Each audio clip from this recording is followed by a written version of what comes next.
हाग्रामा महिलारि होनोबा खोथा बुंथावथाव मानसि नंलिया कारन बयबो मिथिखागौ बे मा थाखोनि मानसि दा गतिके मैयानि जि माने जोंनि मानगोनां CM सारनि खोथाखौ जि रोखोमनि बुंदों बिथाङा बिराद माने मुगैथावथाव आरो लासिंसिंथार मानोना प्रमद बर' बिथाङा जेब्लानिफ्राय माने बर' फरायसा आफादनि आफादगिरि महरै जोंनि बे बर' हालामाव रायजोखौ सिबिनायनि खामानि लादों अब्लानिफ्रायनो हाथियारनि एगेन्सै गोबां बार माने होख्रावबोगासिनो दङ भारत बंसनि गासैबो प्रधान मन्त्रि बिथांमोना बयबो मिथिगौ बिथाङा सान्थि लुबैग्रा सासे दैदेनगिरि आरो दिनै बिथांखौनो बिथांनाव हाथियार दंमोन बिथांनिनो हाथियार बे रोखोमनि खोथा बुंनानै माबाया हाग्रामा महिलारिया जि रोखोमनि थाबथा खालामदों बे थाबथा खालामनायखौ बर' रायजोफ्रा गासैबो मिथिखागौ बिथाङा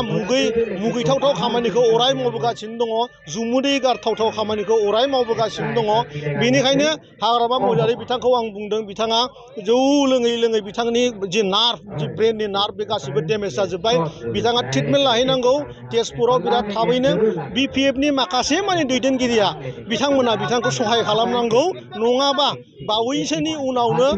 जि साफा सानै BPFनि दैदेनगिरिफोर दङ बिथांमोनाबो गासैबो गारजोबनानै जोंनि UPPLआव हाबनो थांगासिनो दं बे खोथायासो सैथो जागासिनो दं आरो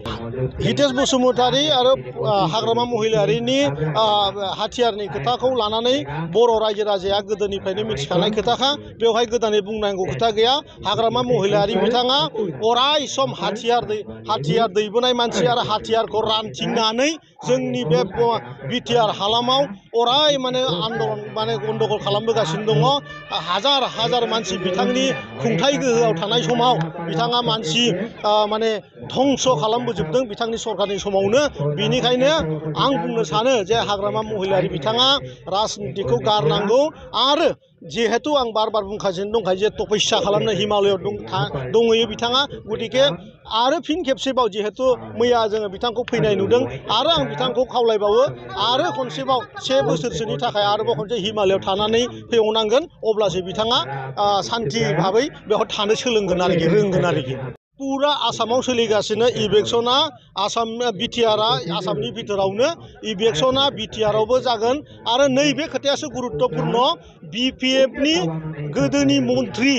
आरो EM बिथांमोननि गासैबो जि माने सरकारि हाखौ एनक्रस खालामना लादों बेसो बे सप्तानि गेजेरावनो इलेक्शन जानो थांगासिनो दङ आरो बेखौनो बिथांमोना मोनथिखानानै खिथुआ गरम मोननानै दिनै जोंनि जि माने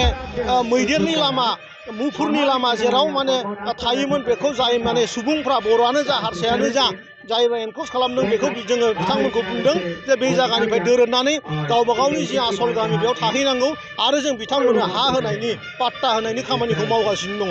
गतिके जायफ्रा बे सप्तासेनि गेजेराव जाय मन्थ्रिफ्रा जाय EMफ्रा एनक्रस खालामजानो गिदों बै बिथांमोनासो दिनै बे खोथाखौ बाराद्राय बानसाव होदों बाराद्राय दामगासिनो दङ बेसो सैथो आरोखि